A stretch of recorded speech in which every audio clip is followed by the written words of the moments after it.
Hello and welcome everyone. I'm Tom Bowley, Chief Market Strategist at earningsbeats.com, and this is Trading Places Live.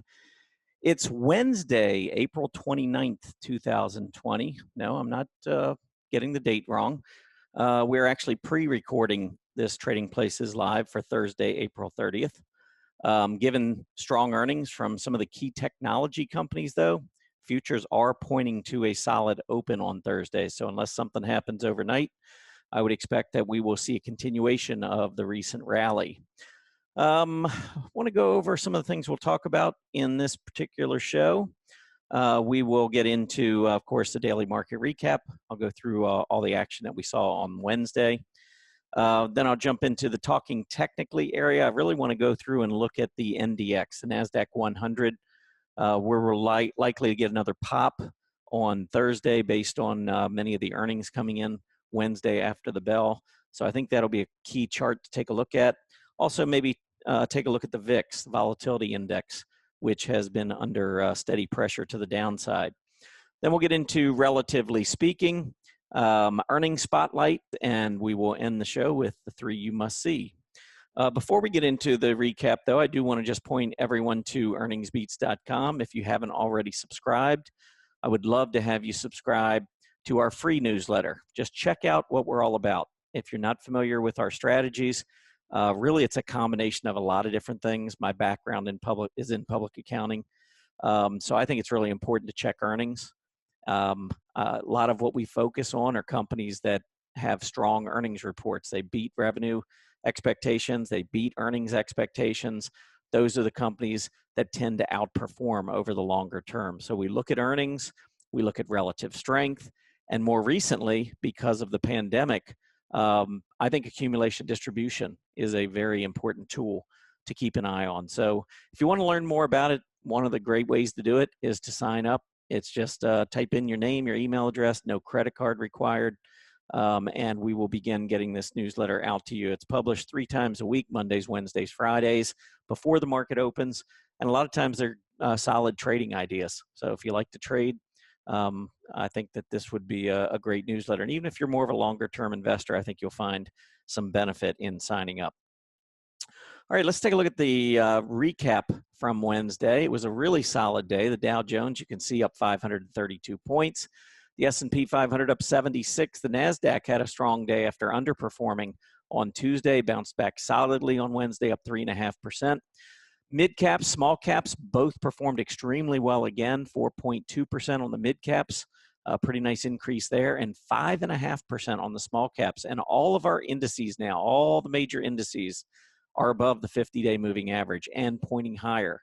On 2 of the indices, the S&P and the NASDAQ, you can see we've gotten a golden cross where the 20-day moving average now has moved up above the 50-day moving average. That is much more indicative of a bull market than it is a bear market. Normally in a bear market, you don't see enough strength that lasts long enough to get that 20-day to go back up above that 50-day moving average. So to me, this continues to point more toward a resumption of that long-term secular bull market and really kind of putting the short-term cyclical bear market further and further in the rearview mirror. I would continue to look at this market more from a long perspective than a short perspective. I think trying to short a furious bull market rally like the one we've been in, I think is a mistake. If we break down, that's another story. But I think you've got to stick with the trend, and right now the trend is higher. XLE Energy had a very strong day on Wednesday. You can see up 7.4%, also moving above its 50-day moving average. And in fact, all 5 of the leaders across the board, you can see across the 50-day moving average, even the financials, which have been very weak of late with the 10-year Treasury yield not really helping much in that area. Financials even managed to break out above their 50-day moving average, closing at 23.38. You can see that the 50 days at 23.05. So really strong action there, and across the board, strength, energy, communication services, technology, financials, materials. Those were your 5 leaders. The only 2 sectors that did not participate on Wednesday were the utilities and consumer staples, 2 defensive groups. So again, really want to try to stick with what's working in this market. And I think that is mostly the aggressive areas. but really pay attention to the accumulation distribution. That's one of the key areas that I've really adjusted my focus to in the past several weeks. Companies that are showing strong accumulation distribution tend to be outperformers over those that have not been showing that. All right, let's move on to talking technically. Actually, let me back up. Let's move on first to the 10-year Treasury yield. 10-year Treasury yield finished the day on Wednesday at 0.63%. So after moving back down into the 0.59 area, 0.959% area, we did rebound. So money was rotating away from the defensive treasuries. And as I mentioned, utilities and consumer staples were two defensive sectors that did not participate, that were down. So we're starting to see a little bit more appetite for risk. And really, when we look at the NASDAQ 100, there's been an appetite for that risk really since the bottom back in March. So let's move on now to talking technically. And you can see the NASDAQ 100 came up and went above 9,000. Now I'm going to annotate this because I think this is kind of a big deal. Number one, we put in a higher high than what we had seen back in early March. So we pulled back. We had that first really big drop. On the NASDAQ 100, we were up above 9,700. We fell all the way back down below 8,200. So a really strong push to the downside, more than 15%. We rallied back and got to the 9,000 level. That intraday high, the second trading day of March, actually hit 9,000 and change. It was 9,000.41 or something like that. From there, that's where all the selling kicked in. So that reaction high at 9,000 is pretty important. Wednesday, we went up and we hit a high intraday of 9,025. Now, doesn't matter to me where we close, the fact that we put in a higher high is, to me, bullish, because you know that you've got sellers potentially lined up at that 9,000 level. And the fact that you can even get through that intraday is a short-term positive. Now, sometimes when you fail, you go back down, maybe hit some key support levels, maybe recent price support, rising 20 days, something like that, and then rally back to the upside. But with earnings coming out after hours, I'm not sure we're going to go back down. I think the market may just go right through this resistance level, and the action on Thursday will certainly help us in that regard. We'll see whether or not we get that follow-through move to the upside and get that breakout. But if you get that breakout, then you start looking at the gap resistance. And then beyond the gap resistance, there's nothing but that all-time high back in February. Pretty incredible that we're even talking about the all-time high given where we were just 1 month ago. But NASDAQ doing extremely well.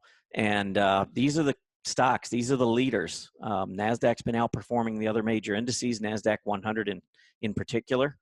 And even when we saw that huge decline, this was what I was talking about earlier, accumulation distribution did not break down. So prices went down, but the low at the end of February held on the accumulation distribution, and we rallied further. So NASDAQ 100 looking very strong to me. All right, let's take a look at the volatility index. Because the volatility index, anytime the volatility index gets above 20, and this is what spooked me back in late February. I'm somebody who likes to trade. I like a boring market. I like volatility index around 11, where, the Dow will go up 12 points one day. It'll go up 32 points the next day. Then maybe it pulls back 6 points. I mean, it just seems boring, but just keeps moving higher. Those are the kinds of markets I like to trade because I don't feel as cautious holding my stocks overnight. When you've got a VIX down around 10 or 11, even if you get some bad news, the market tends to overlook it. So you don't get these huge impulsive moves to the downside. But when you're looking at the VIX building and getting above 20, that's usually when I go in my shell. I go in my trading shell. So this was when I talked to members at Earnings Beats in the daily market report. It was back in that last week of February. And I said, when I see a VIX go through 20, I tend to get very conservative and move mostly to cash. I'll trade once in a while, but to hold on, especially holding overnight large positions, I think that's very dangerous. And that proved to be a pretty good strategy throughout the end of February and throughout March. But one thing you can see now is that the volatility index is moving back down. Came up, failed at 20-day moving average, and broke back down to the downside, closing at 31. I can tell you that back in 2008, after we had the big drop in October of 2008 and we had a little rally, the volatility index didn't go down like this. I think that this is different than 2008. I think what we're seeing in the market now is much more like what we saw in 1987. Everything that I'm seeing is starting to line up much more like 1987. And 1987 crash was part of a secular bull market, just like this 2020 crash was part of a secular bull market. I think the market's going to continue to rally. We'll see some consolidation. Of course, we'll have some down days, but I do believe we're going to go back to all-time highs. It's just a question to me whether it's going to be in 2020 or 2021. Let's move on to relatively speaking. Now, I always like to look at what's going on in the market, and I look at different time frames just to give me some perspective. But it's hard not to notice that over the course of the last week, the industry groups that have been performing the best are industry groups that were performing the worst throughout much of these last couple months. I mean, right at the top, recreational services, think cruise lines, furnishings, tires, gambling stocks, home construction, and hotels and lodging REITs. I mean, these 6 areas were devastating. We can go down the line. I mean, a lot of these others in the top part over the last week. I mean, the market's kind of turned upside down here over the past week or so, and I think that's a bullish sign. When the laggards now are starting to rise up above key moving averages, I think that's really starting to tell us something. I mean, if the bears had any hopes of taking this market back down, it was the laggards to be pulling the market back down. That was the hope, and that is not happening right now. So let's take a look at some of these charts. Now, I don't want to just look at these 6 charts and say, wow, okay, I want to jump in, because these charts were heavily damaged technically. And so now they're starting to show some relative strength. Start off here with the recreational services. Here's the relative performance versus the S&P 500. Here's the absolute performance. 153 down to 30 and change. Let's keep things in perspective here. 153 to 30 and change, maybe 38. That's a beating in recreational services. Yes, we're coming up. Yes, we've had a really strong week. That's awesome. This is a relative chart on a weekly basis. You can see that break there. I think this is all great. But big picture, this is not where you want your money.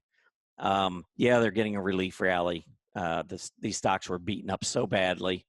Now the market's starting to be a little bit more bullish. We've seen such a big run up in some of the other stocks. I think finally the market's saying, you know what? Maybe the risk isn't quite as great in some of these areas now, given that these other strong areas have run up so much.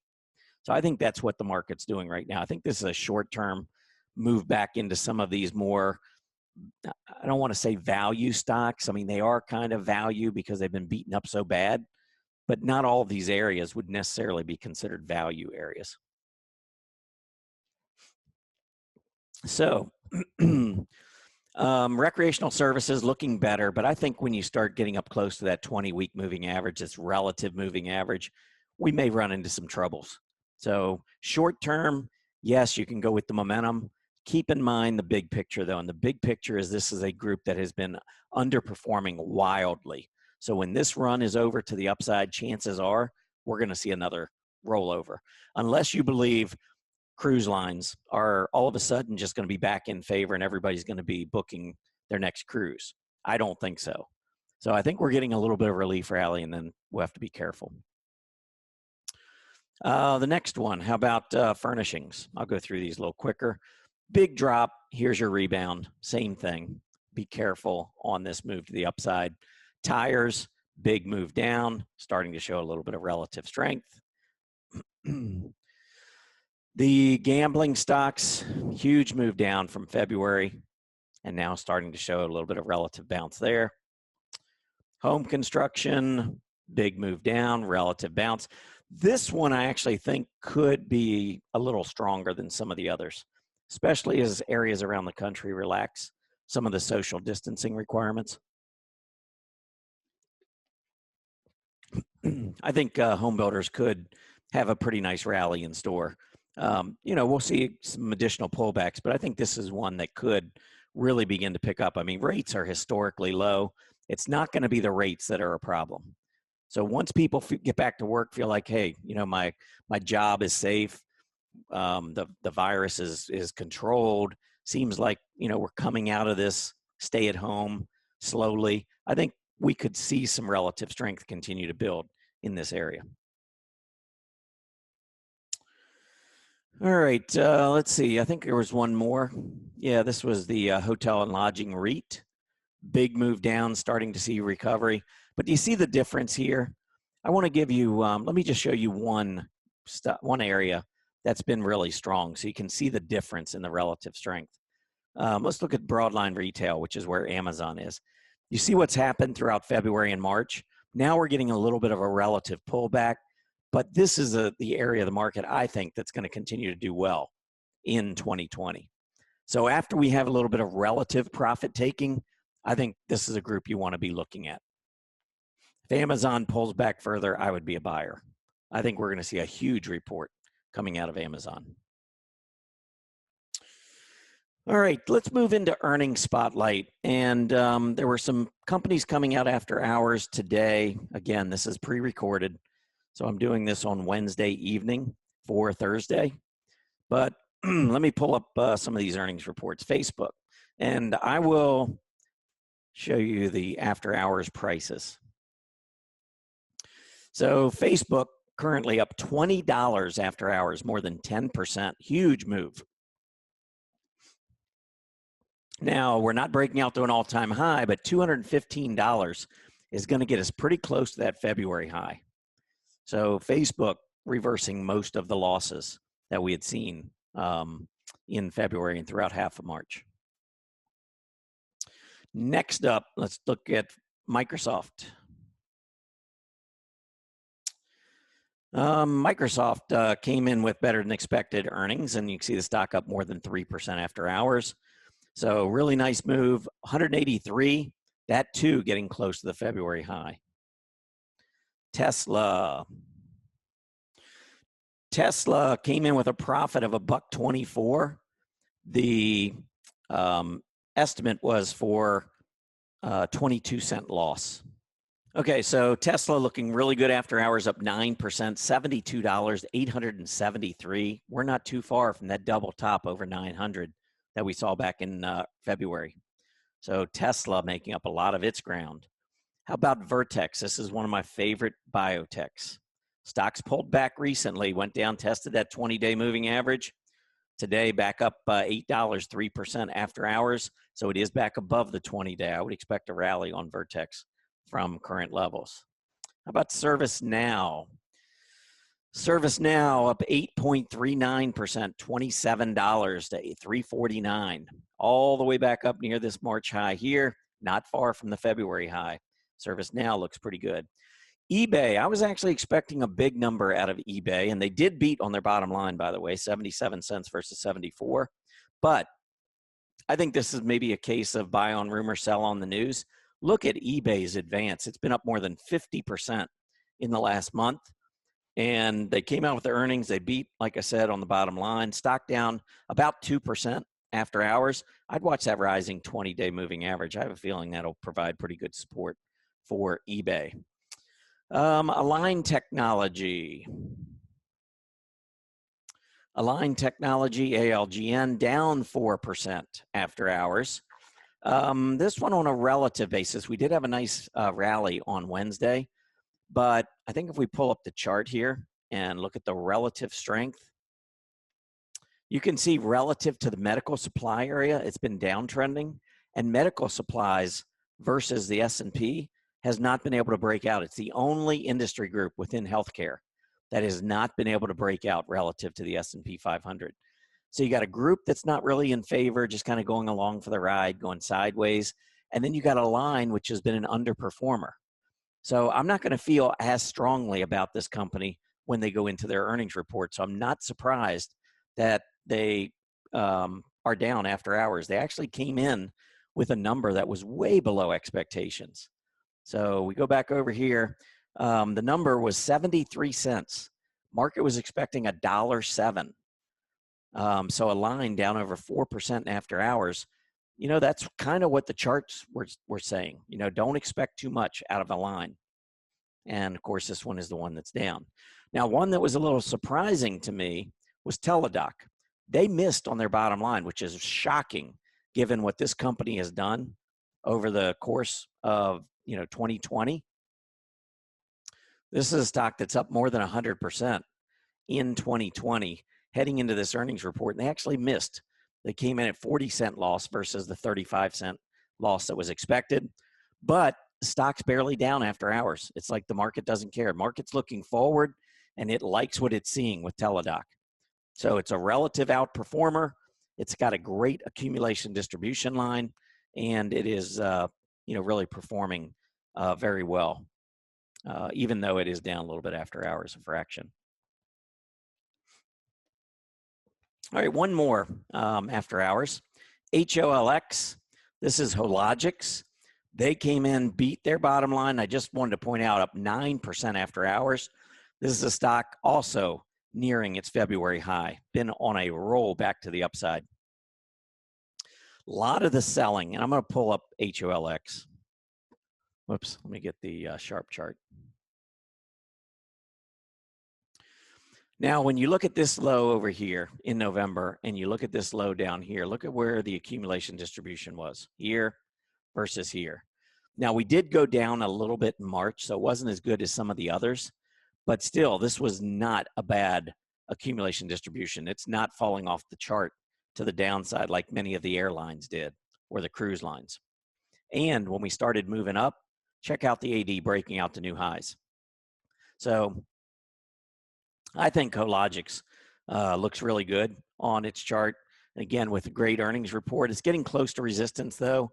So unless it can make that breakout, I'd probably hold off and see if I can get it on some weakness. But Hologics, I think, looks really good. All right.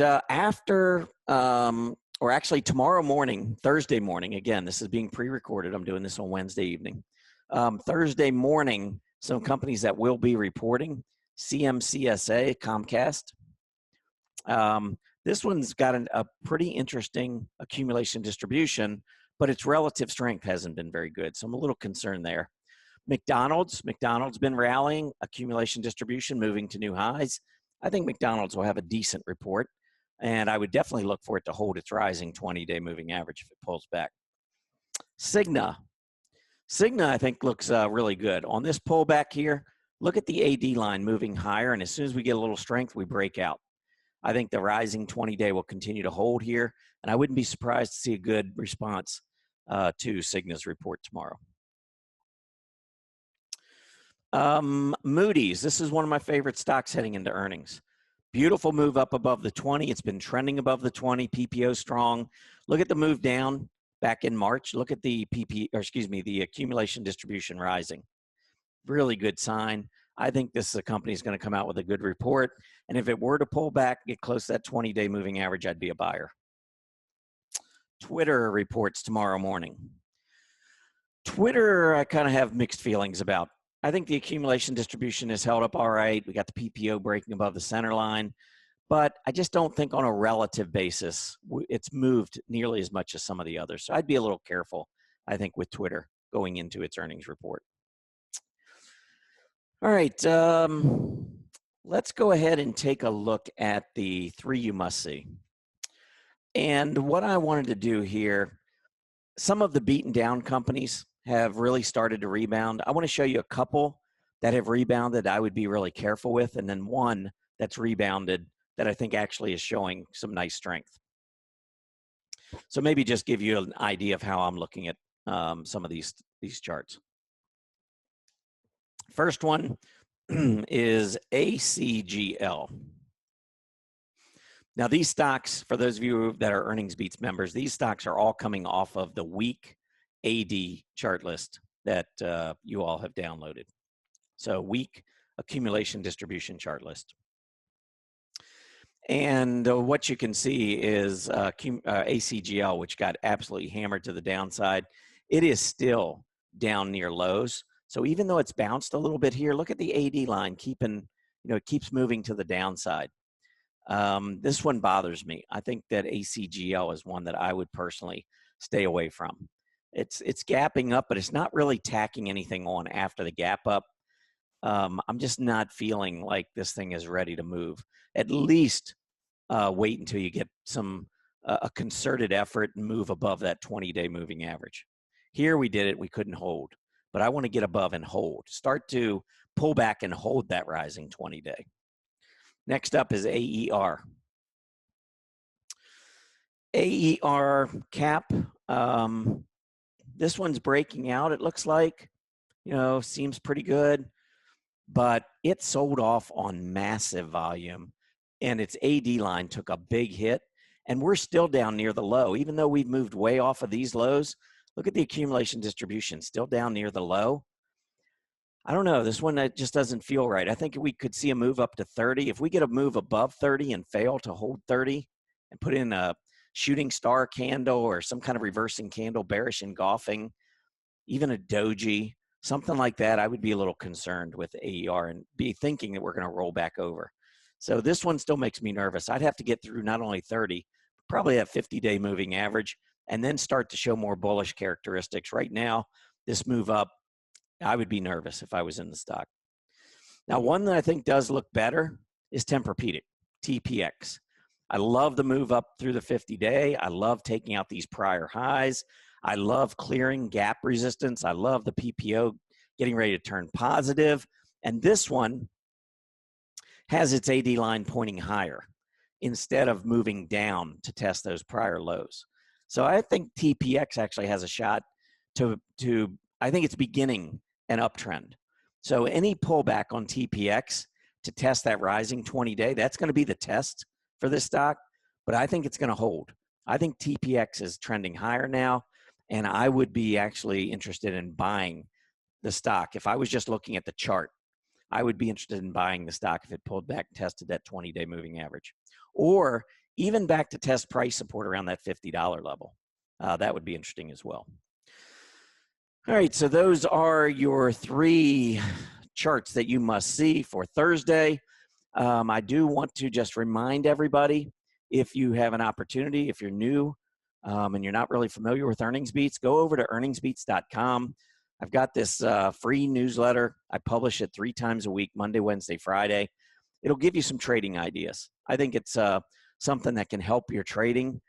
Certainly is educational, if nothing else. It'll show you a little bit about how we look at the market and some of the things that we want to make sure we see before we take a position in a stock. So there's a lot of education in that newsletter. So go in, no credit card required, name, email address, and we'll get you set up. All right, that's it. Everybody have a great day. Happy trading today, and I'll be back next week. Take care, everybody. Hey guys, Grayson Rose here with StockCharts.com. Thank you so much for watching. I hope you enjoyed this video. Remember, if you did, give us a like down below, leave us a comment. We'd love to hear from you. And most importantly, don't forget to subscribe to our YouTube channel for daily content from an incredible collection of technical analysts and financial minds. We'll see you back here very soon. Happy charting, my friends.